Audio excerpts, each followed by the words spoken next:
something you can't fix. If you can't fix what's broken, you'll go insane. It's Jay and Adam. It's Preview. It's Preview's Fix It with Adam and Jay. It's the slow inverted bullet you don't see coming, Jay. Heartbreak feels good in a place like this.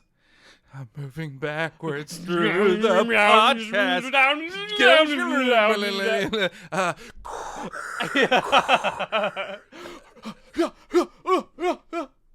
Oh no, fire is cold! Ah, I'm freezing and burning to death at the same time! Ah, entropy, Jay!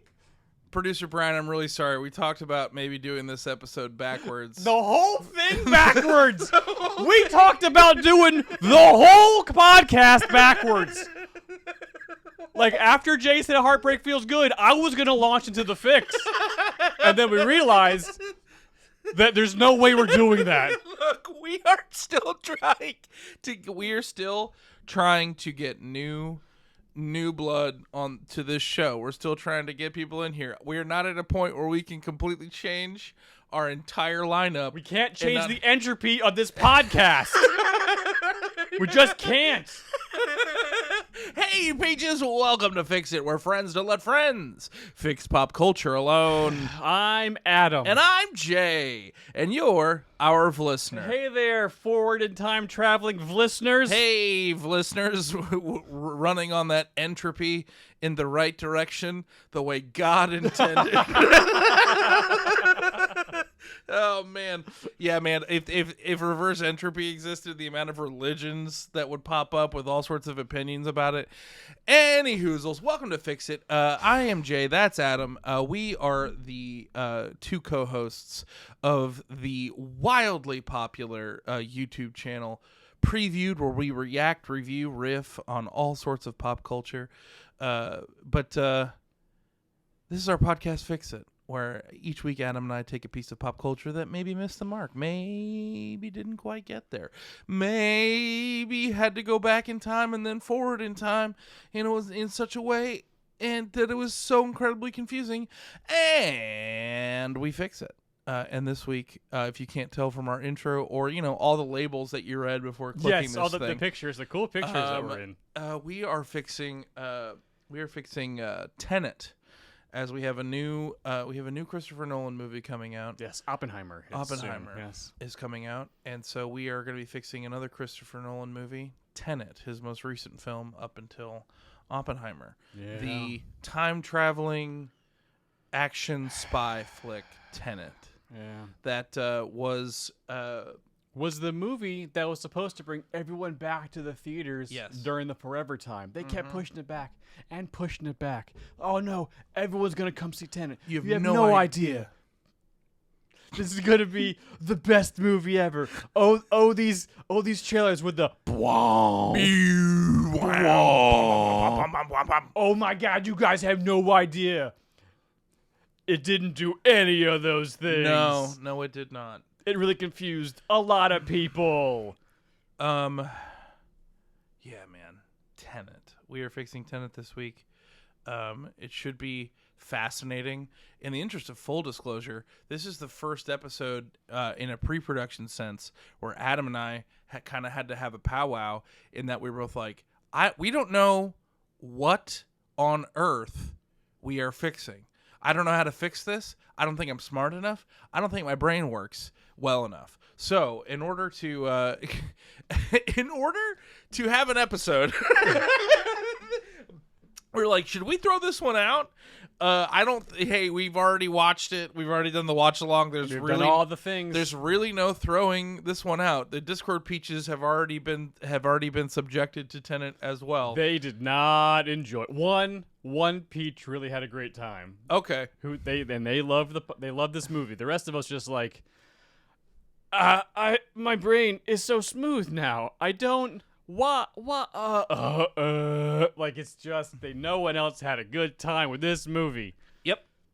So that's we're in lieu of just straight up fixing Tenet this week. Adam and I are we have added the reverse entropy that is the main tent pole of Tenet's plot line into other movies that we think might actually improve the movies. Yep. This movie, we know what's wrong with this movie. We understand where this script went wrong.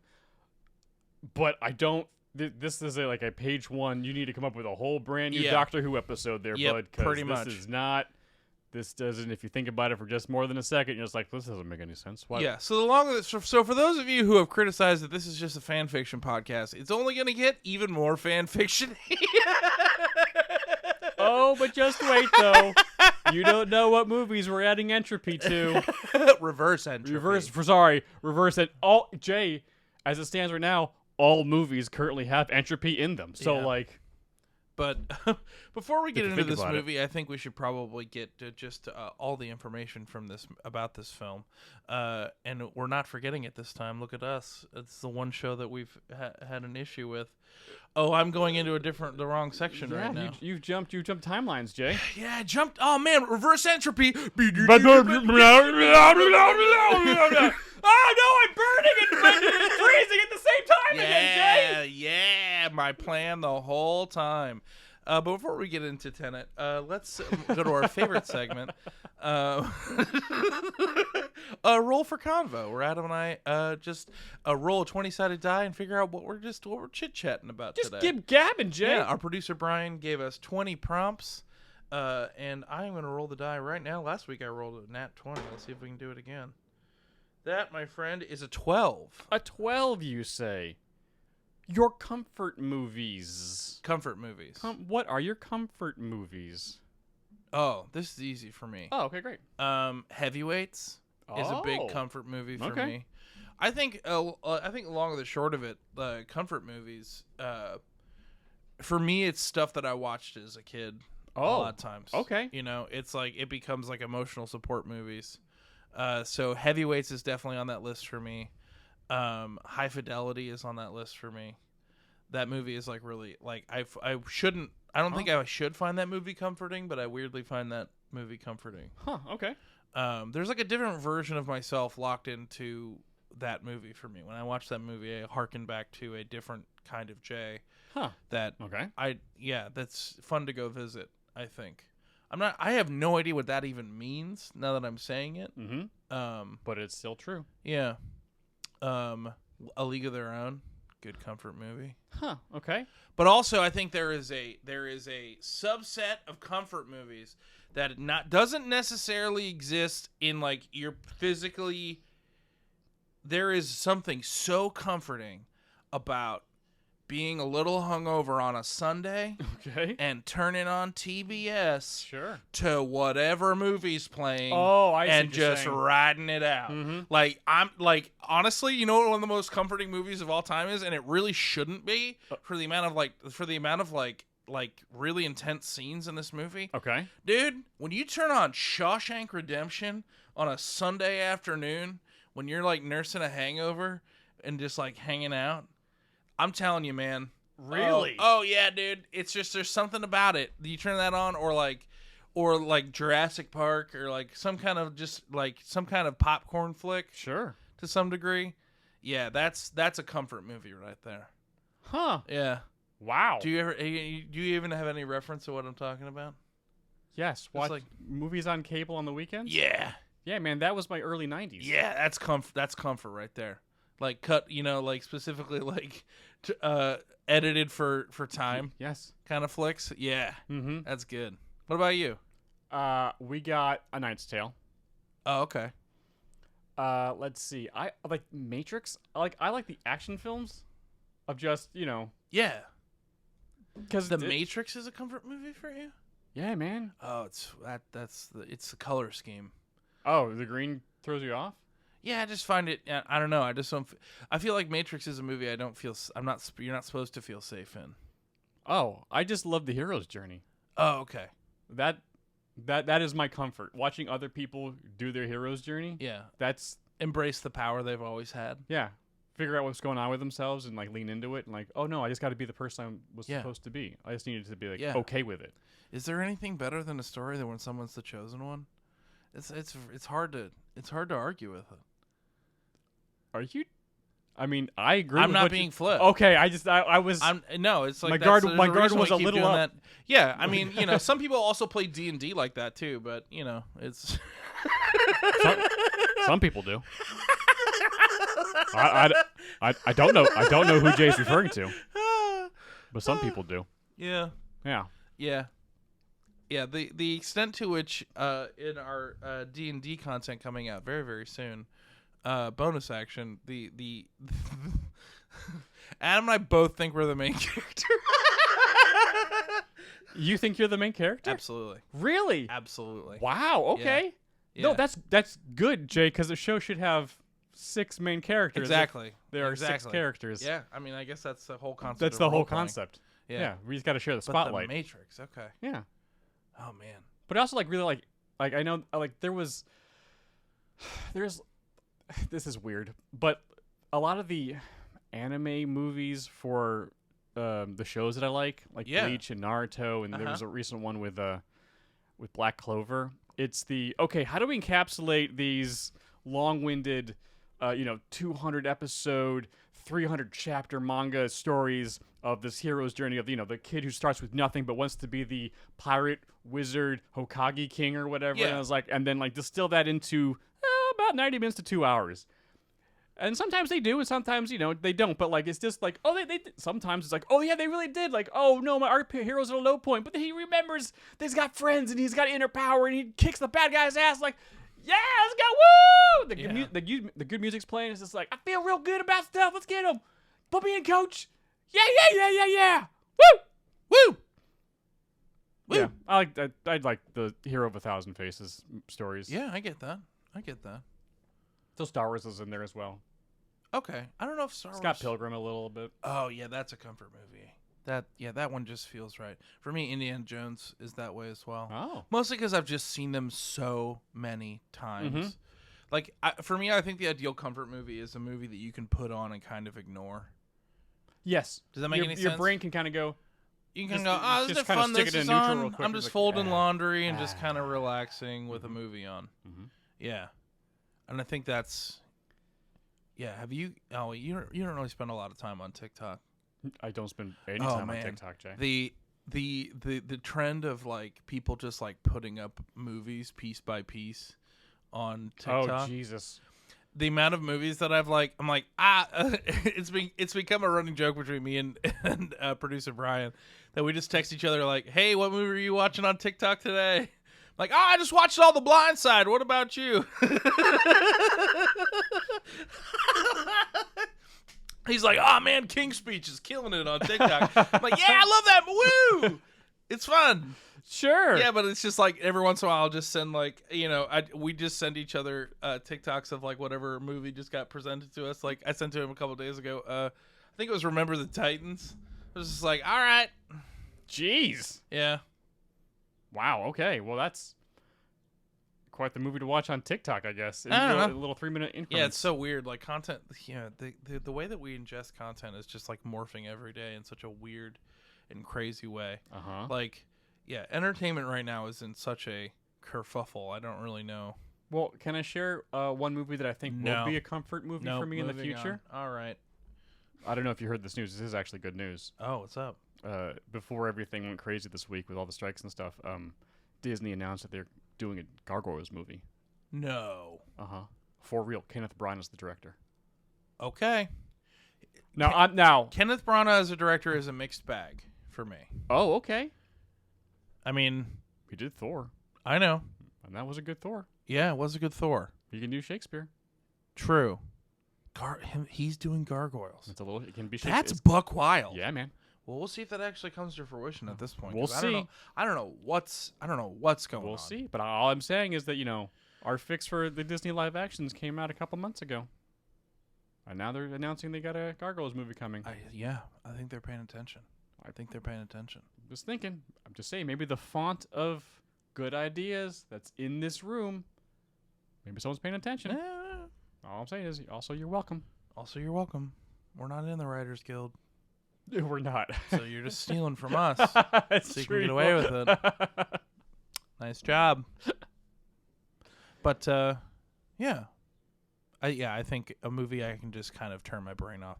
I do that. Do you have any shows like that? Anime. Because you've already seen it. Like you rewatch anime For some of the bigger fight scenes.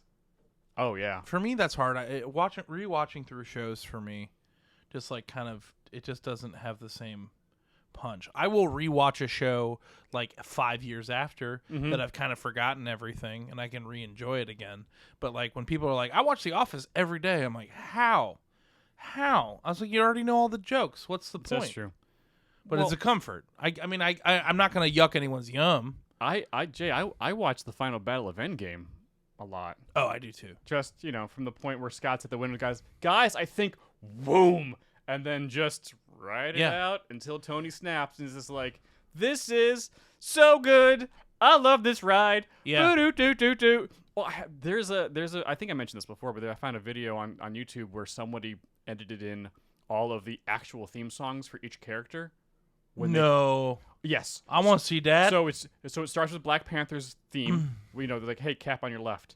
And it goes Black Panther, Falcon, and then like Doctor Strange, Guardians, Spider-Man. Like it goes through everybody. But it's all synced and composed into the Avengers theme. So it all flows very nicely one to the next, but it's distinctly like that's Ant-Man's theme. That's Iron Man's theme.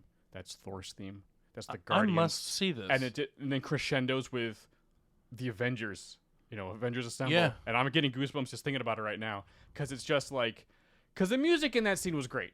Yeah. But like the roll call and then with the music cues that we've spent 10 years like really like taking straight to the dome, straight to the heart. I was like, all our fans are lining up. They're all gonna win. Let's fucking go! Like it gets you that goosebumps. Like, yeah, let's go! Woo! Woo! It's real good. We'll watch it right after this. Yes, it's please. real good. It's I need to real see that. good. It's Yeah. real good. I highly recommend it. Just like type in as I think like Avengers Endgame all themes, and it should pop up. Hell yeah. Yeah, but love that's the that. comfort. It's that comfort. I like seeing the heroes, rise from the the low point to overcome whatever obstacles in their way. That's my comfort. Yeah. I spent a lot of time trying to figure out. Do you know what would be a better song in Captain Marvel than when Nirvana? when Times Carol- out perfectly. Her going into the AI and like figuring out like and embracing her power and realizing what's been going on. Mhm. If you substitute the Nirvana song, which he has no connection to, Nope, none. reasonably, Mm-mm. but you swap in. I think you make a running joke that she keeps hearing Cranberries throughout the thing. She's like, "Who's this? Oh, it's Cranberries." If you put "Zombie" by and just let it play through that entire fight sequence, it rules.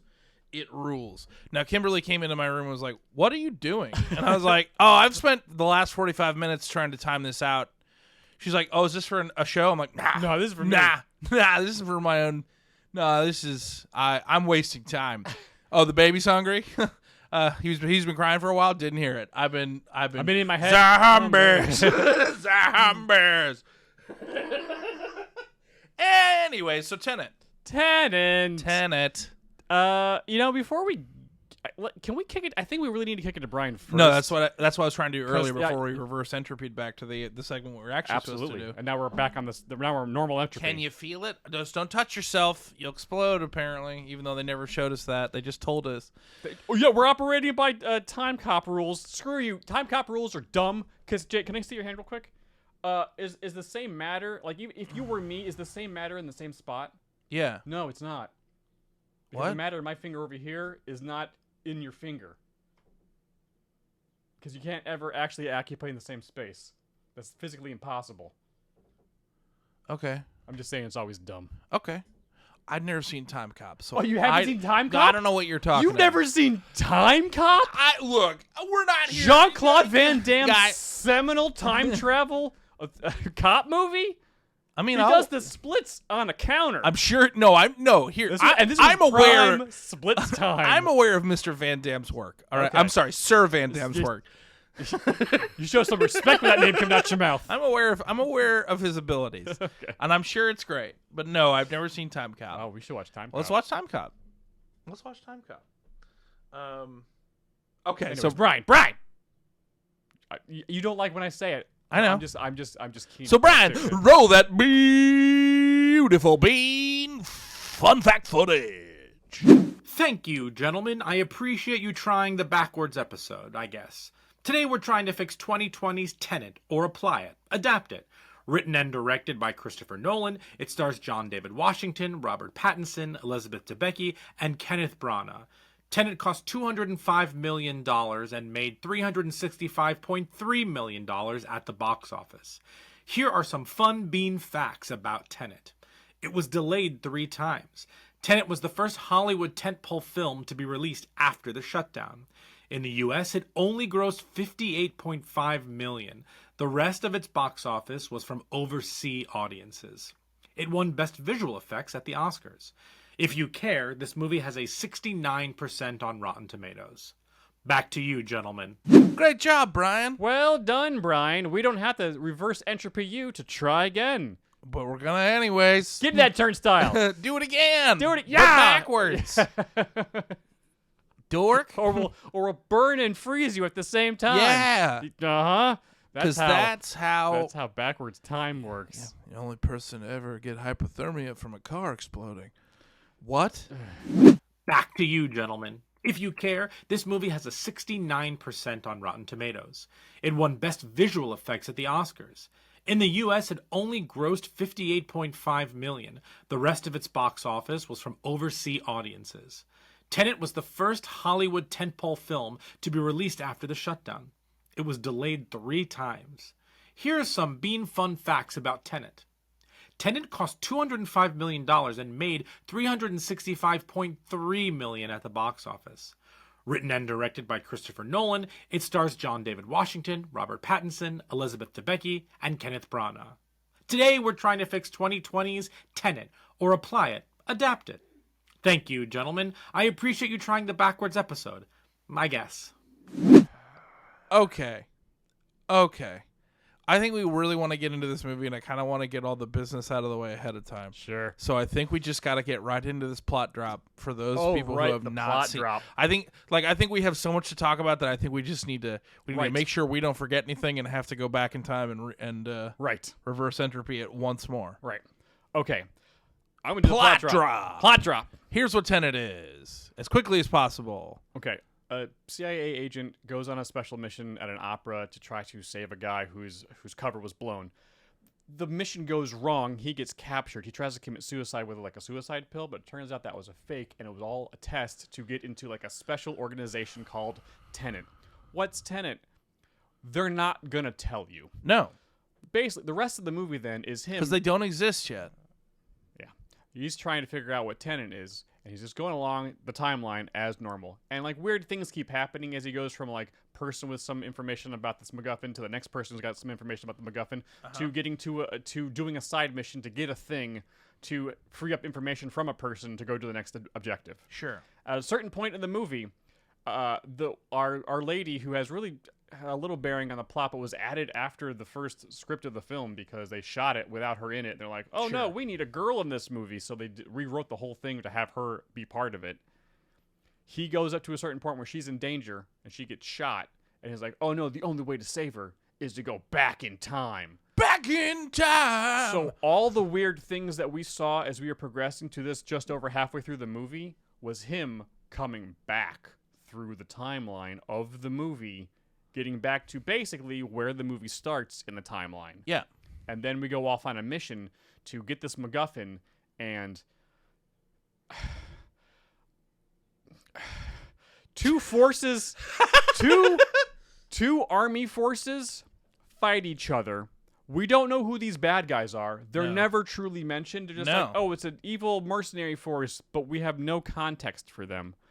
But both groups are split into one half of the force is going forwards in time, and the other half is going backwards in time in what they call a temporal pincer maneuver. Yeah. But both of those forces are doing it, I think, and so things are exploding and then imploding. It's visually stunning. There's a lot of really interesting things in there. I think this movie's incredibly shot. But if you're trying to figure out how and why things are going on, your brain is going to hurt. Eventually, the good guys get the MacGuffin, stop the bad guy from his plan of, oh, the plan. The plan is the future is trying to destroy the past because we've used all the natural resources. And they think that they will exist in a world. If we never existed, they will just kind of like splinter off on a world that has never been used by us. And I don't think that that's true. No, that's not. Well, they even mention it's like, oh, it's the grandfather paradox, which is basically, if for all of our nerds out there, the grandfather paradox was the Age of Apocalypse. That's how that started. Yes. When Xavier's son from the future goes back and accidentally kills his dad. And I was like, oh no, well, A, he shouldn't have done it, but it messed with the timeline too. Age of Apocalypse shows up. Oh no! Yeah. But you can't kill your own grandfather, because if you did, then your father would never exist, so you can't exist, so you can't ever go back in time to kill your grandfather. It's a thing that cannot happen in time. Yeah. So they say, oh, it's a grandfather paradox. They just like, we said it, so we're covered. Let's keep going. They think that they're immune to it for some reason. Does they can time travel? We built an algorithm, which is apparently modern sculpture for some reason. Okay, this nukes. I don't know. It's very dumb, and it turns out that one of our partner guy throughout the whole movie met our guy in the past and is destined to die, and now he's gonna go die. But it's just the beginning for his. It's so freaking smart that it's just dumb. Yeah. So I can't tell if I liked this movie or not. Well, I saw it for the second time this past week with the Peaches. And so I think I appreciated the movie more the second time. Okay. Because I had some of the, I was like, oh, okay, I got some of the plot points in my head. So I was able to absorb some of the other things going on. But it wasn't a fun movie-going experience. No. It's not fun. This movie is not fun.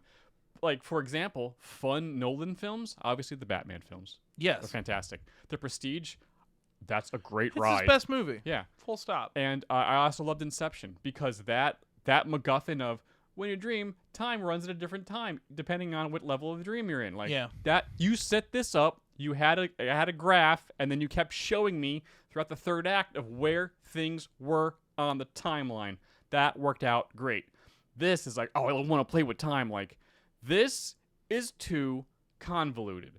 Also, you're taking time travel too seriously. Yeah, that's the thing. I think this movie takes the concept so seriously that it actually the concept could have led to a much more clever screenplay and a lot more clever twists and turns, but it actually exists in the realism to a degree that it's kind of boring. They were like, it's science, and I was like, I believe you because it's kind of boring. Yes, it's your realism, your science is getting in the way of a good story. I also just don't understand how it worked. Like the movie says don't worry about it that much, and then it presents a lot of sequences that really make you think about it.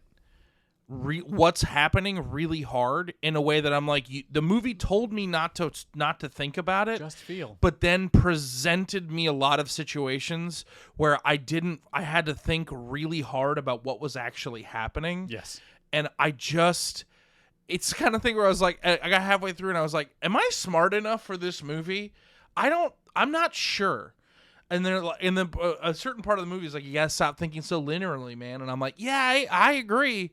But also, that's how everything works. So, like, yeah, you just took a really difficult concept, traveling backwards in time. Yes, but while still existing in the actual, like, yeah, it's a 1-for-1. Like, you're not just jumping; you're actually You're actually going backwards on the timeline. Yes, which is fascinating. Yeah, and the choreography was great. Like, yes, all that stuff. Like when he steps, you see the puddle like first, before, and the puddle and his foot meet at the same time. Some of that stuff, a little bit of that, fine, but a lot of that, you're making my brain hurt. This isn't fun anymore. Yes. Stop? The fire actually freezes because it's reverse entropy. So like the heat's getting sucked out. Like, you can't breathe going backwards because of the membranes in your lungs or whatever. Like, yo, man. No, that's air still exists in time where you are. You're breathing. I'm sorry, you're just breathing. Yeah. You just should be able to breathe the air. Uh-huh. Stop stop. That's just like and that may be like if they even thought about it and like crunch the numbers with scientists, like what would happen if we actually, it's like, oh well, we'd have a hard time breathing, or light would, like you can't travel at the speed of light because then your eyes wouldn't, like, just shut up. Yeah. Just shut up. The Flash can run at the speed of light and he can still see. I know the reality of it wouldn't work that way. Yeah. But I know, please just shut up. Can we have fun? Can we Yes. have fun? This movie did not want to have fun. Yeah. And it also didn't. It purposely didn't want me to connect with a lot of characters, and that, like, the main character is called protagonist. He is called protagonist. No name. That is his character name. Yep. And I can appreciate that choice from an artistic perspective, but you've alienated me as an audience. Yeah. And you also have made me, like, he, like, really cares about this gun runner's wife for some reason, but it's never fully explained. Oh. He just. There's a lot of people we're supposed to care about his relationship with Robert Pattinson, but once again, we don't care. We don't care because apparently their relationship is in the past that he hasn't gone to yet. His future, yes, and Robert Pattinson's past, which is a fascinating concept if you show us and not tell us it. But we already did this in Doctor Who. That's why I'm wearing the shirt. It was River's song. Yeah. River's story was what they were trying to or attempting to do, but in reality. I was like, man, that's not, spoiler, sweetie. It's not. It's how no, Christopher Nolan clearly, and we have not seen Oppenheimer yet because we're not sped up entropy at all. I'm assuming that movie's probably really good because it's just about a set thing that happened in the past. Because I'm trying to be anything. I don't think there's any weird MacGuffin of time telling the Oppenheimer story or the Manhattan Project in a weird, convoluted way. But when he needs someone around to be like, hey, that's really clever. But have you thought about making this entertaining for the audience? Yeah. Because, like... And herein lies the frustration with, I think, the movie as a whole, and Christopher Nolan as a filmmaker. I can't necessarily argue that this movie is kind of like... This movie is very competently shot. Oh, it's very well shot. It's very well thought through. This movie is not made flippantly not in at any all. way. Not at all. So at a certain point, it's like, I'm like, I don't disagree with any of your choices, Christopher, but they just didn't work. It's the kind of thing where I'm like, it's not even like this movie. Oh, this movie isn't for anyone. I'm like, I think this movie is tough for most people. But, like, I think this movie kind of eventually, when you have Christopher Nolan, who is just, like, honestly batting 1,000, this is inevitably going to happen. Well, Interstellar. I thought Interstellar was awesome. Really? I loved Interstellar. You did? Yeah, I don't know, something about it. Wow, okay. Here's the thing. Time travel. Here's why you didn't like Interstellar. Wow, is that movie very, very dark and sad? Really, in the large scope of the grand scheme of everything. I didn't like Interstellar because it was just so damn long. And then at the end, it's like you fell into a black hole, and now you're trapped behind the bookcase. No. I didn't love the ending, but I thought the movie writ large that doesn't was make fun. any sense. That's not a good. I see what you're doing.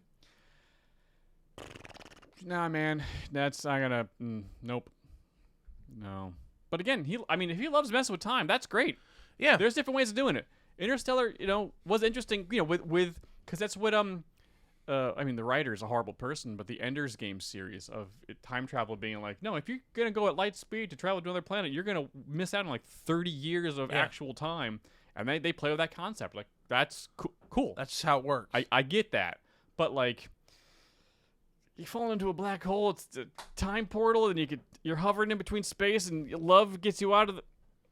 Nah, man. Yeah. If you're gonna... Like, this movie didn't have that. It's like, no, we're playing hard and fast by the actual rules of science. This is what would happen. Interstellar was doing that until the third act. And it was like, well, no, but love can pull me out of this black hole. And I think conceptually, the concept of reverse entropy is really fun.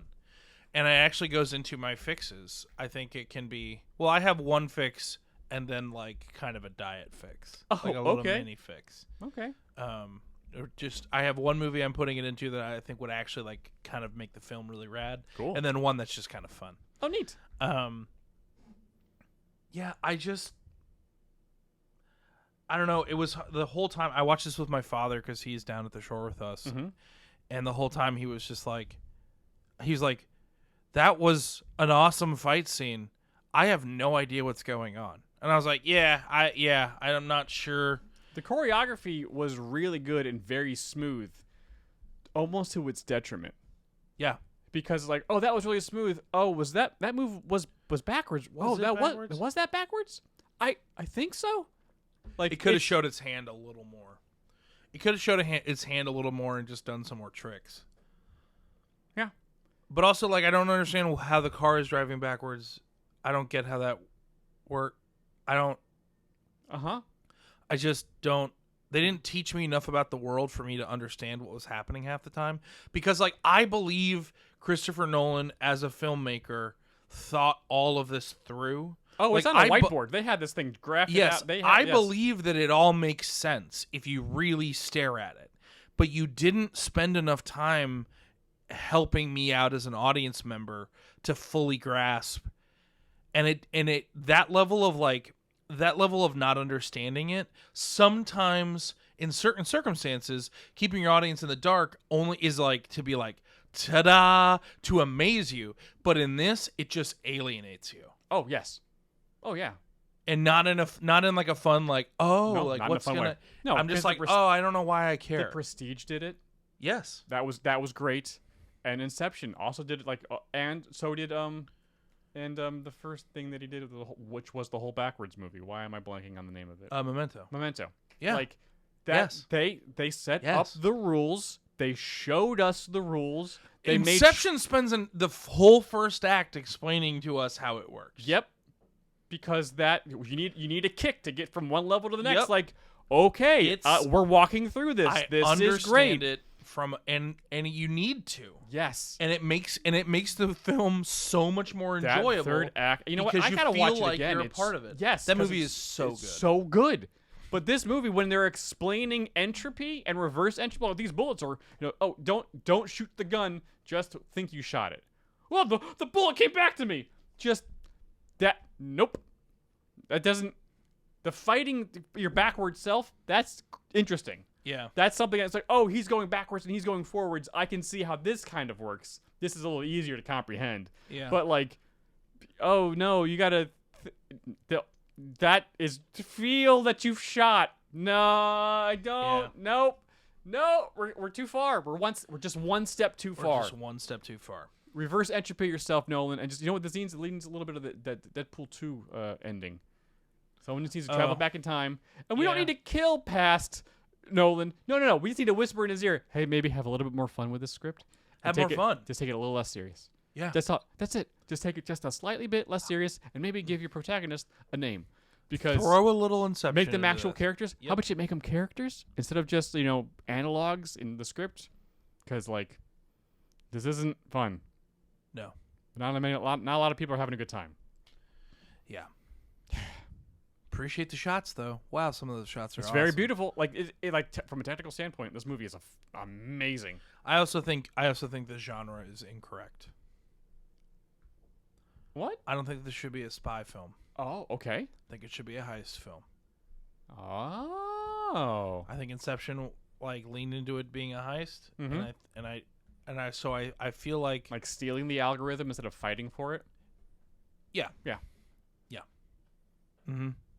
Because you have way more intrigue, and I thought a spy action flick. They were like, oh, it'll be like spies and intrigue and stuff like that. And I'm like, yeah, but you kind of need the twists and turns of a heist.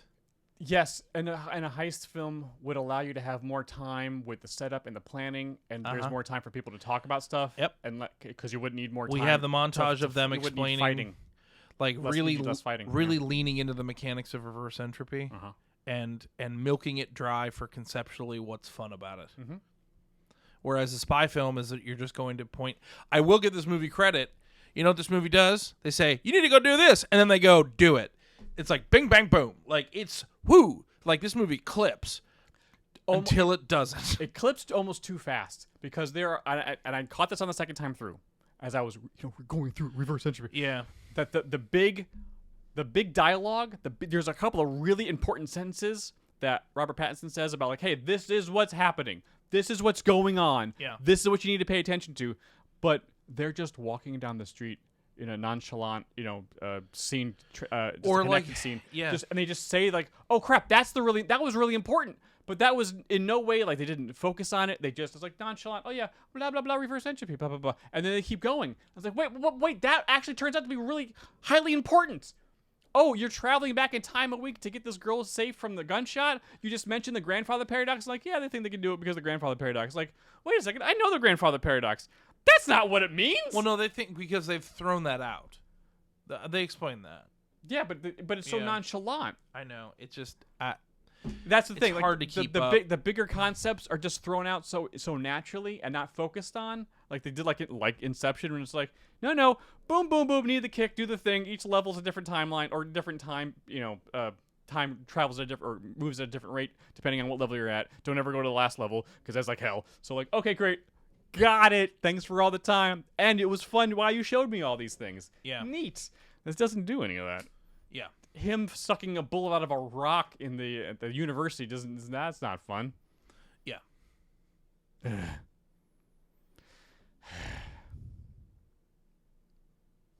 This movie's just frustrating. Yes, it is. Yes, it is. Shall we get into our fixes? I think we should fix it. All right. Now, since you have two, do you want to sandwich mine? No. I think I'm excited for yours. My second one is more just a little moose boosh. Oh, okay. So Jay's going first. we're moving. Yeah. I think so. Sure. Yeah. So in the concept of adding entropy into another existing film and using entropy to fix said film, and what we were talking about with heists earlier, I am adding the concept of reverse entropy as a scientific reality. I am adding it into Ocean's 12. Which I think is the only of the Ocean's film that really just kind of doesn't land right. Because they already got it, and the whole thing was... Here's the thing.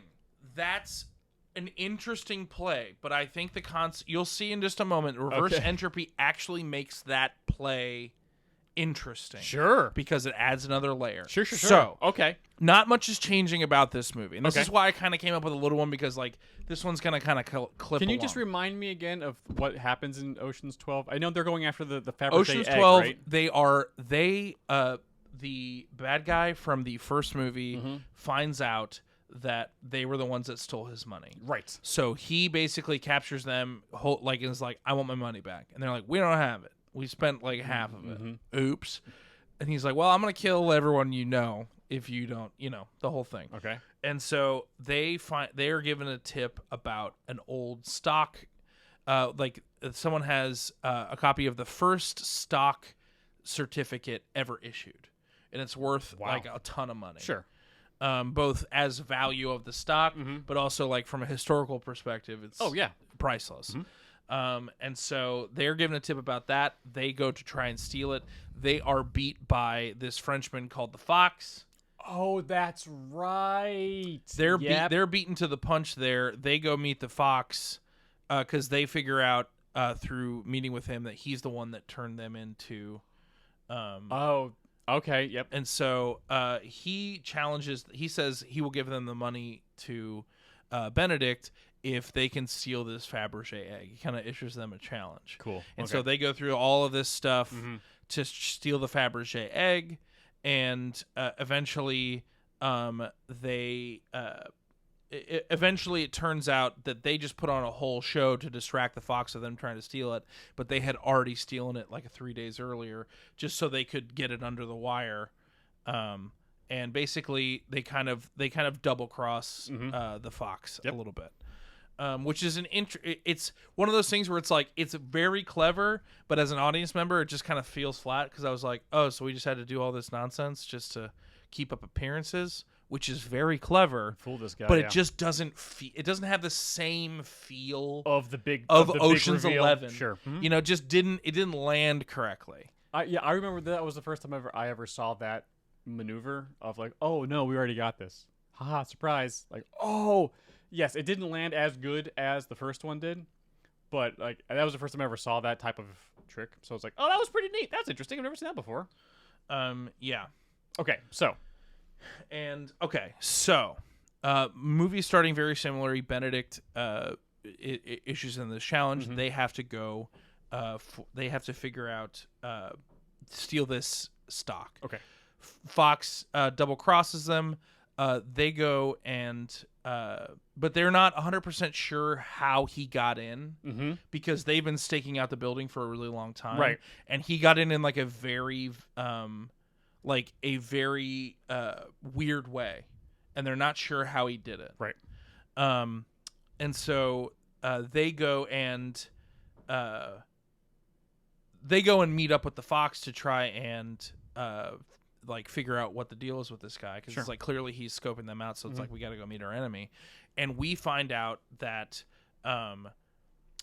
it's the whole thing again. It's like they're in the crime community deemed like the best thieves because and he's mad because that was usually his reputation, right?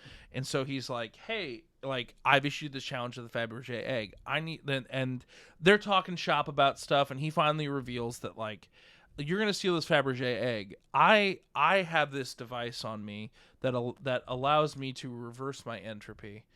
And he was like, you're gonna try and steal this Fabergé egg, but I'm going to do everything in my power. Like I'm already in the future trying to stop you from doing this. Okay, cool. And so. And they're like, well, okay. And so they get this whole. Oh wait, can I interject real quick? Yeah. So when he tells him this, do we then see the him heisting the stock as he's explaining how it works? Yes. As an explanation of the MacGuffin. Yes. Thank you for reminding me, because this is actually important, because he is talking about they're actually standing in front of like in the safe where he keeps. Where he has the stock up, right? And he's telling them like what he did in order to like it. He's like, this has changed the game on how things go, and like every step you take, like I'm going to be coming in the opposite direction to bamboozle you. So if you can steal this before I can steal it from you, like then I'll just give the money to Benedict and I'll call we'll just call it fair. Yeah. And so time heist. Yeah, they put on this huge. And it's only at that meeting is only Brad Pitt and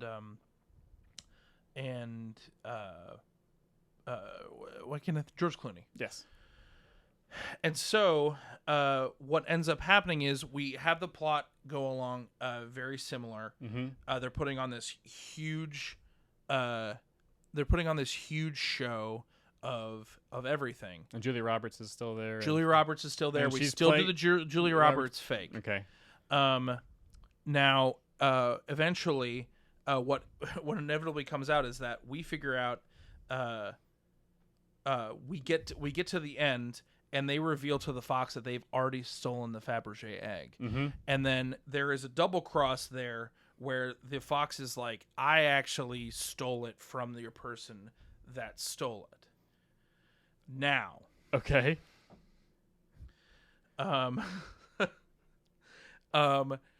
We see and so they're like, oh crap, and they feign all this like, oh, you're better than us, you're better than us, and he goes into his takes that, like, is putting it in the vault with all of his other stuff, and then we cut to and we realize on the wall the stock is gone. And they're like, yeah, like we're actually good. Yeah. Like we already paid Benedict off. Like we're fine. We just kind of wanted to see the look on your face when that was gone. Last shot of the last sequence of the movie, and the big reveal that we get is we get and they're like 6 months in the future, and it's Matt Damon is like near the Fox in some capacity, like bumps into him, and then Matt Damon bumps into him, lifts the reverse entropy machine he has on him, and we get a montage of Matt Damon learning how to like speak backwards and move in a reverse entropy way that looks like he's moving forward in time. So like when we saw the first, So Matt Damon is moving while everyone else is moving forward. Matt Damon's character is just moving backwards through the movie, but trying to appear like he's moving forward at times. So when we're watching the first, going through before the reveal, you can just see like there's something just every once in a while there's a little thing in Matt Damon. He just looks a little weird. Yep. Just something. Like especially like in the Julia Roberts sequence and things like that when they have to improvise and things like that. Like it's Matt Damon and his speech is a little weird and the whole time he's like, "No, I'm doing an impersonation of another person." They're like, "Okay."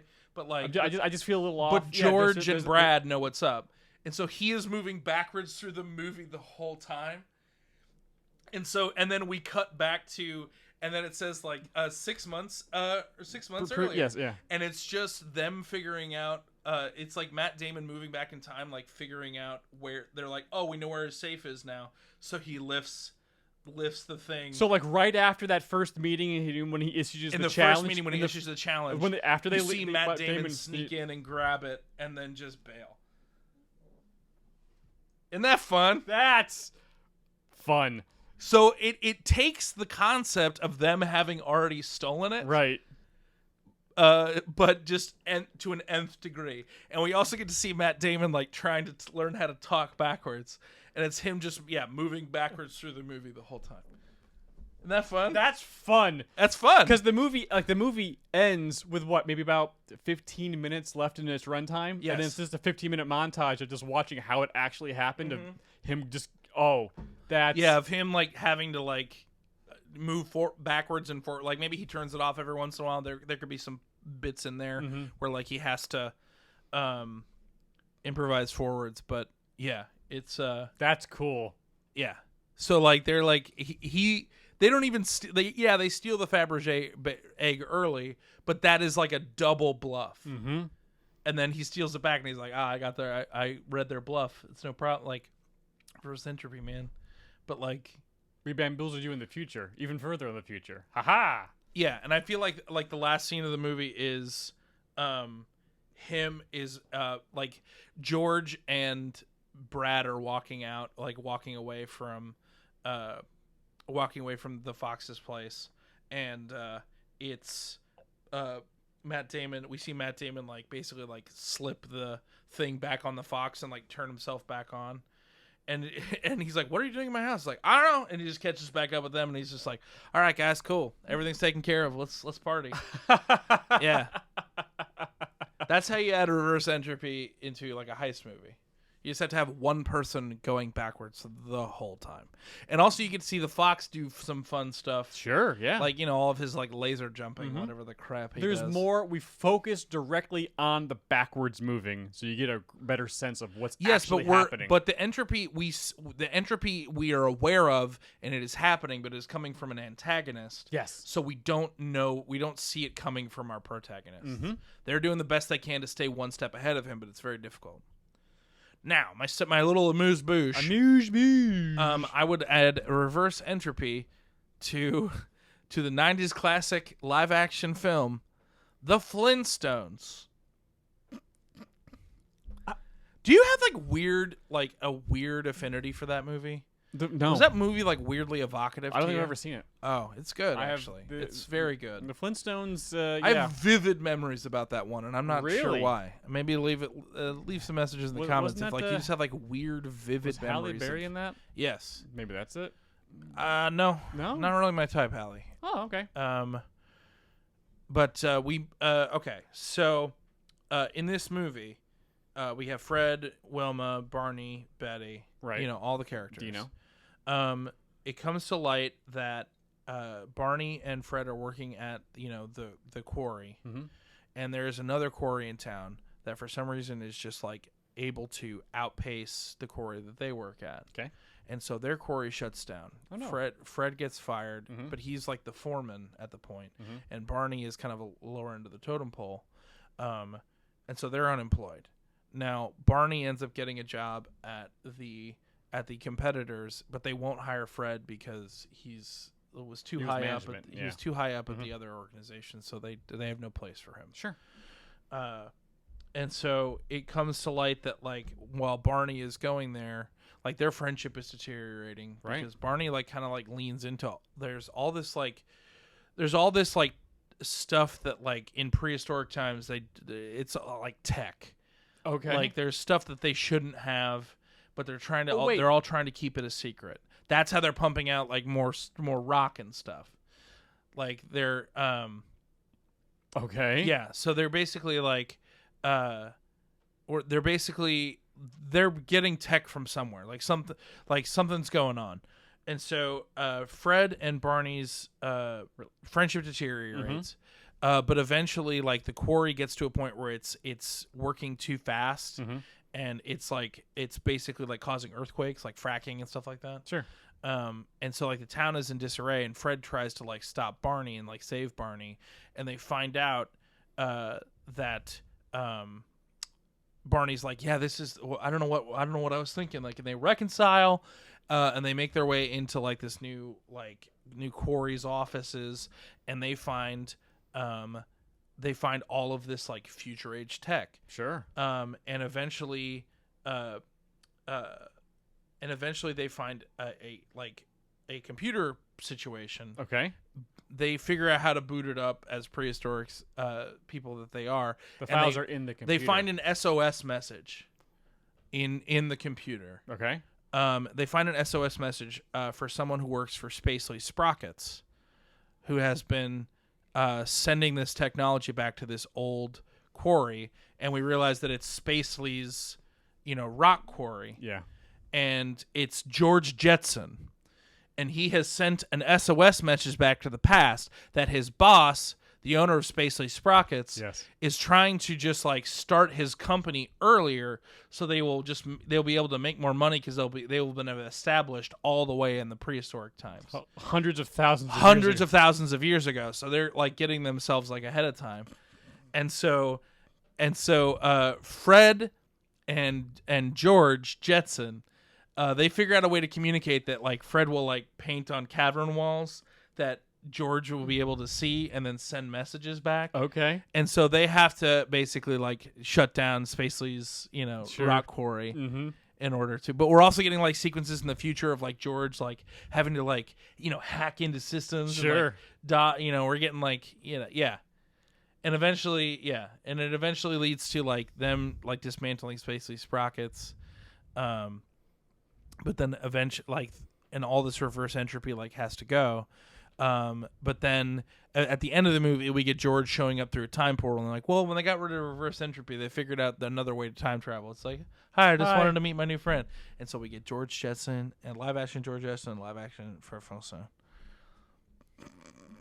Yeah, that's reverse entropy, baby. There you go, baby. All the way to the beginning. Yeah. Yeah, the Hanna-Barbera cartoons didn't resonate with me as a kid. I will say you should watch the Flintstones movie. It's actually pretty fun. Oh, okay. It holds up? I haven't seen it in a while, but I remember really enjoying it as a kid. How old were you? 8, maybe. Sure. I'm old!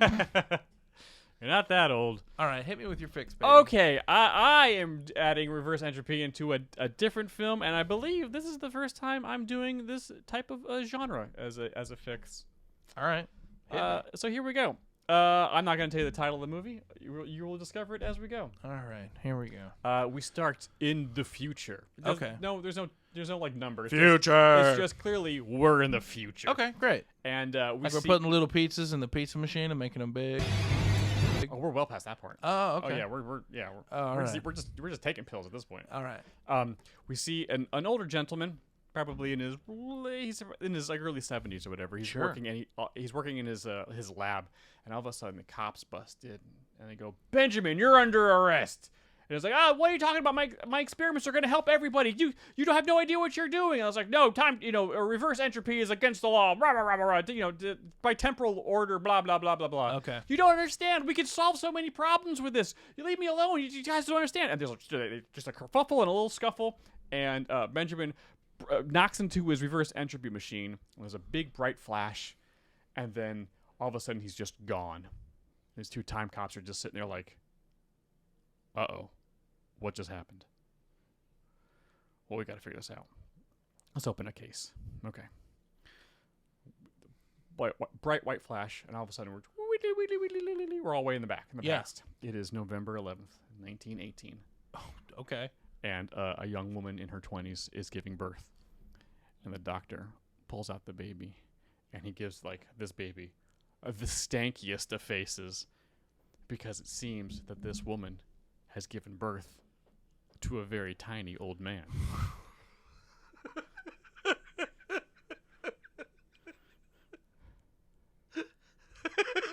And what's his name, Adam? Well, his name is Benjamin. What's his last name? He was born to the family button. Are you just trying to add science to the whimsy and magic of Benjamin Button? Jay, I'm going to add so much science down the throat hole of Benjamin Button. You don't even know. Guys, I timelined this whole thing out that I probably will post on Discord. Just as a heads up, if you want the timeline of this, what I'm about to go through, I'm going to post it on Discord. So, much like the curious case of Benjamin Button, the next part of the movie is pretty much the same thing.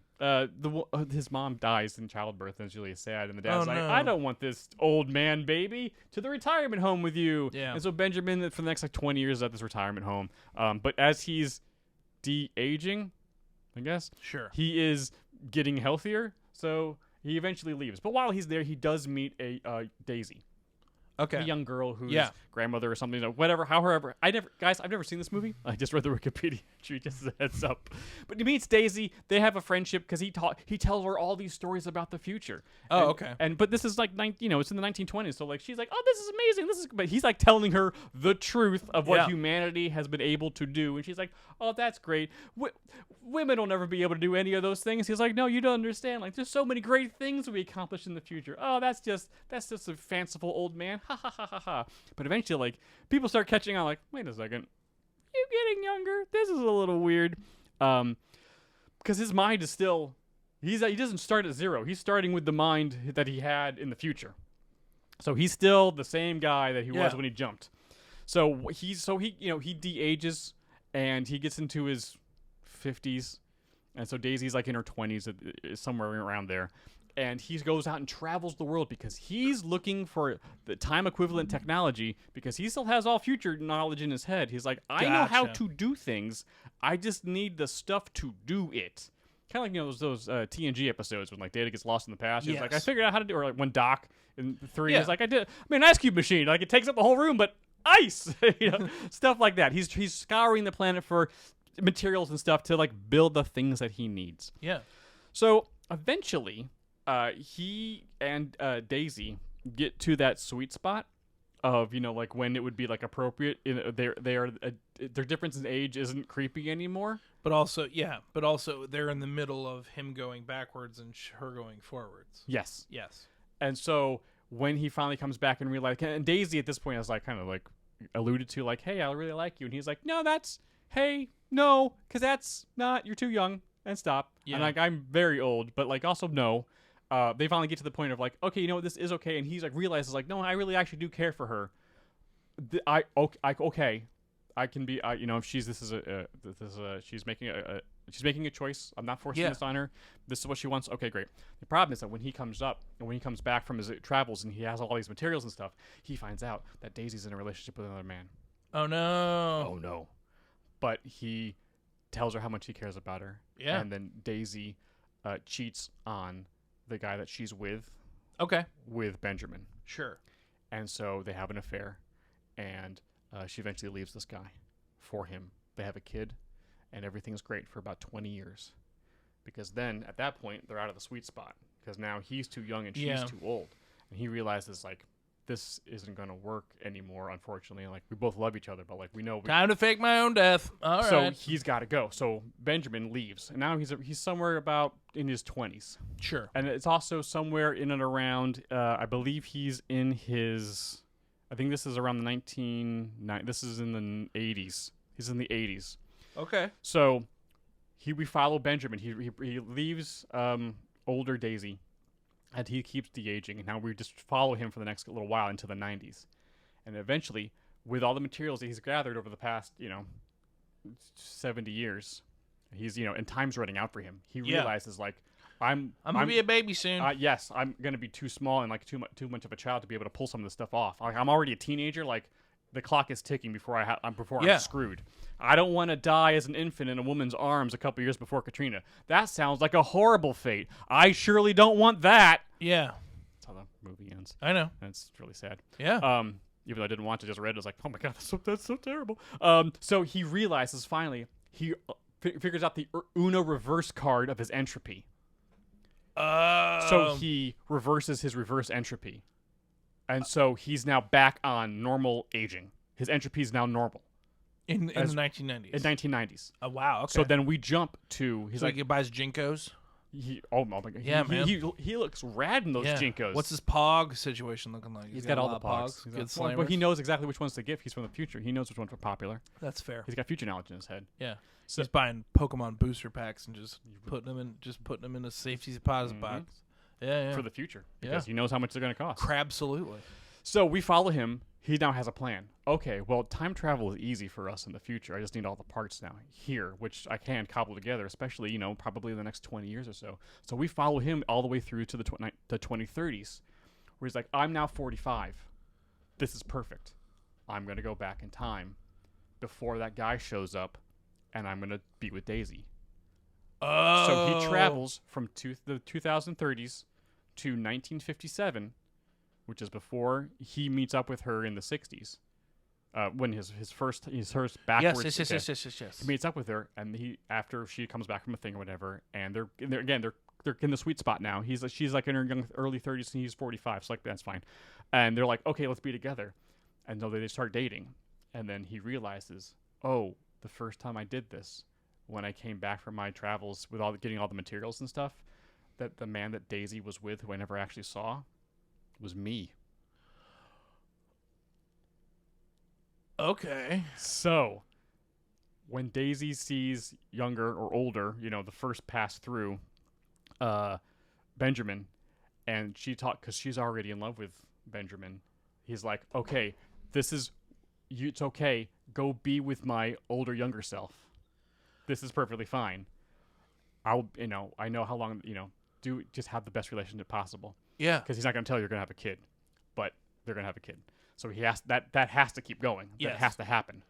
So in the meantime, he keeps doing science and realizes how to finally stop entropy. Okay. Because he's had more time now. And again, future guy. And he's lived Sure. well over 100 years at this point. Yeah. So by the time, and we're following, he's tinkering stuff, all sorts of stuff, cool stuff. So by the time in the 80s, when young Benjamin and older Daisy realize this isn't going to work anymore because the age difference is too much. When older Daisy leaves, older Benjamin is waiting for her, and he goes, "Hey, I have a question to ask you. Do you want to be with me for as long as you want? Because I have the ability to stop our aging." I'm not saying we could live forever. We could if we really wanted to, but I'm not saying we should do that. I'm just saying I can just stop our entropy. Huh. Do you want to just be with me?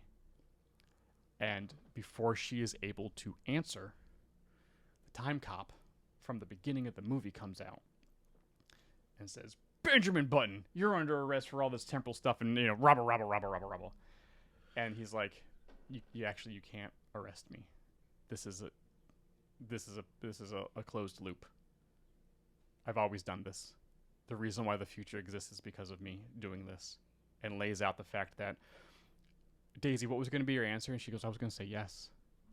And I was like, "And we have a daughter who's now in charge of the button factory that I got back in the past, blah, blah, blah, blah." Like, that company actually turns out to be one of the main driving forces of the future, because Daisy and I are just going to be here and we're going to actually help usher in the future that we have. Because what all the crazy things that was going on in the beginning of the 21st century, we're the ones that actually help get humanity past that with our being just altruistic and being Yes. What's the word when people who have lots of money give it to people for good causes? Philanthropy? Yes, with all our philanthropy and just pushing science forward. Yeah. I'm the reason why the future exists. I have to be here. And the time cop's like, oh my God, you're right. This is a closed loop. Well, and you guys really do love each other. Well, okay, I guess we'll. Well, crap. It looks like I have to close the curious case of Benjamin Button. Boo! Boo! And Benjamin and Daisy live for as long as they want. Huh. And happily ever after. Huh. That's buck wild.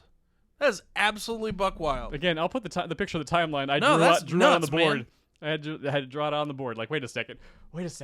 I could do this. I've got an idea. That's really fun. Yeah. That's really fun. Hot damn, dude. That's great. Oh, and Daisy fakes her death in Katrina. That part, like her, because her daughter needs to like have some closure. Yeah. Because that wouldn't be cool. They realize that Katrina's coming up soon, So they'll fake their own deaths. and they'll fake their own deaths. Oh, okay. So that her daughter's got the closure and moves on with her life, and she does every because he is his own great grandfather. That's bananas. But I love it. That's hilarious. Very well done. Closed loop, baby. Yeah, man. Time travel. You went all over that end. Catch it. Catch it. Woo! Well, we did it, everybody. We did. Jay. We did a Tenet episode. We did a Tenet episode. We weren't sure if we were going to, but we did it. It was touching over a second. Because honestly, the real fix of Tenet is like, just hey, have a little bit more fun. Don't take Just it. have more fun. Don't Give take us it so more serious. twists. Don't take it so serious. Just have a little bit more fun. Yeah, make it a heist. Make Matt Damon go through the whole movie backwards. Yeah, because like they could set it up that like, oh, like Matt Damon's like in prison or something. Yeah. There's a reason why. Yeah. And they're like, oh, he's not coming. It's like, oh no. Oh wait, he showed up. Why are you here? I'm not out of I'm forward Matt Damon. Hello, forward time traveling humans. All right, everybody. Well, thank you guys so much for listening. Damn it. You know what it is? You know what the trick is? You gotta enunciate at the end of the word. Yeah. Yeah. Well, if you're listening to this wherever you catch your podcast, if you wouldn't mind leaving us a quick review. I love reading them and they're fun. Maybe hit us with some 5 stars. I don't know your life. Yeah. Ooh, baby, we love to see it. Also, if you're catching this on YouTube, if you wouldn't mind, doing what you're supposed to. Like, subscribe, hit that bell, do that YouTube that you do so well. We love making this show, and we're so glad you're listening. And we will catch you guys next week when we will be fixing Ant-Man Quantumania. Oh, that's right. We are. A movie I really like, by the way. No, I think there's some stuff to fix in there. I'm sure. I just really enjoyed that movie the first time I watched it. Yeah. I don't know. Brian seems pretty gung-ho on it. A lot of people don't like that movie, Jay. Yeah, A lot of people don't like it. Yeah, I don't know. The Ant-Man's, I've never taken them too seriously to begin with, so I don't know. I don't get it. But what are you going to do? What are you going to do? I guess we're going to fix it. Indeed. As we end every episode, heartbreak feels good in a place like this. It's the reverse entropy bullet that you don't see coming, Jay. See what we did there? Oh, close the loop. Close loop, baby. Bye, everybody. Bye.